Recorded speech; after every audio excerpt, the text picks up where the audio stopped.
The study I will be going over is the effects of the sports level, format of the game, and task condition on heart rate responses, technical and tactical performance of youth basketball players. First, I'm going to go over a brief background of the study. The aim of this study was to analyze the effect of different small-sided and conditioning games, SSCGs, with different tactical contents on heart rate responses, technical performance, and collective organization of youth basketball players of different performance levels. 20 male basketball players from U14 and U16 participated in this research study. Small-sided games are smaller versions of competition. For that reason, SSGs are frequently used by coaches in training contexts to simultaneously develop fitness and technical/tactical performance.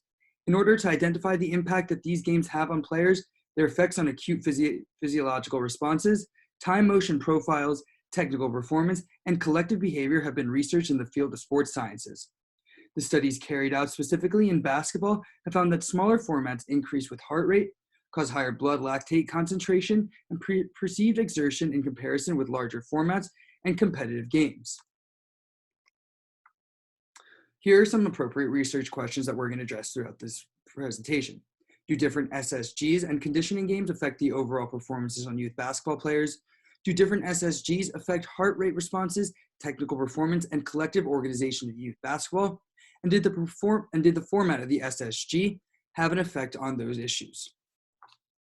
Here's some methods, results, and analyses that we're going to go over. 20 male basketball players from U14 and U16 competitive levels participated in this study. 10 players were selected based on the following inclusion criteria: 2 centers, 4 guards, 4 forwards, with the greatest average playing time during the season. The players of the squad who did not participate in the study followed a specific training program with the assistant coach. The head researcher of the study interviewed each player to explain the experimental protocol and procedures. Players were asked to maintain normal daily food and water intake during the study period. All players were familiarized with the experimental procedures as well as the requirements of the games and were instructed on how to use the heart rate monitors given to them. They had been previously training for a 7-month period with 3 basketball-specific training sessions per week, each lasting 70 to 90 minutes, and 1 weekly competition. Now we must consider the small-sided conditioning games that were being played. Players were assigned by their coaches to one of the teams that performed 3 formats in 3-a-side and 5-a-side games, respectively. An equal distribution of playing positions per team was ensured. All SSCGs lasted 5 minutes with 3 minutes of recovery between games. A rehydration period was provided during recovery as suggested in previous studies of this kind. The size of the court was calculated based on a direct conversion of official measures from the official format of the game in U14 and U16 for the format of 3-a-side. The area per player was calculated excluding the floater players who only played the task of attacking. 3 task conditions with tactical content were designed. For the regular SSG, mini targets were used and the game was played according to the official rules of basketball. The defensive SSCG was designed to develop the tactical content of spatial coverage between teammates and also about how to attack against different numbers of defenders as well. In this SSCG, virtual lines were drawn on the court and the defender or group of defenders were only allowed inside this virtual defensive area. Finally, the attacking SSCG was designed to increase players' perception of using the full length and width of the court. In this game, there were 2 floater players in the wings who provided a numerical advantage to the team with the ball possession. In order to score it, the team had to pass the ball to at least 1 floater player before attempting a shot. Finally, we must consider the procedures to collecting this data. The players of different sports levels participated in SSCGs with 2 formats and 3 conditions. These 6 different SSCGs were played during the 1 session only, but their order was randomized to avoid the effect of fatigue. The heart rate responses were analyzed during recovery periods in order to ensure that it decreased to about 50 to 60%. The score was kept to encourage competition. This was a big piece of information. 6 games were examined in the session. Heart rate responses, technical performance, and collective behavior measured by network analyses were collected per SSCG. Players were requested to have a minimum period of 48 hours of rest without exercising before the day of data collection, and no training sessions were scheduled during this period. The session was conducted in steady environmental conditions, indoor conditions, with temperatures ranging from 71 to 91 degrees. Players were allowed to participate in the session only if they had presented no signs of injury, illness, or severe fatigue.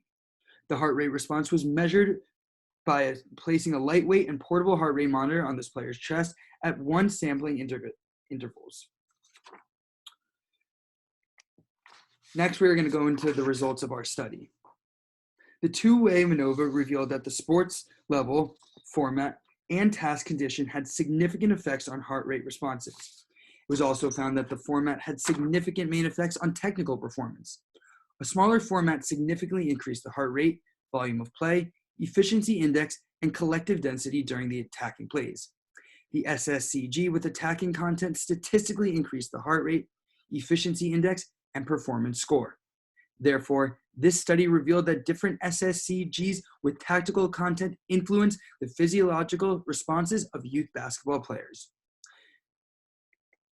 This study revealed that basketball SSCGs with smaller formats significantly increased the heart rate and time spent in high-intensity zones. Moreover, smaller SSCGs significantly increased the volume of play, efficiency index, performance score, and network density in collective organization. Other analysis of SSCGs with tactical content revealed that attacking conditions significantly increased the efficiency index and performance score, and defensive conditions had the opposite effects. No results were found in collective organization, though. Briefly, the three-a-side format may be used to develop anaerobic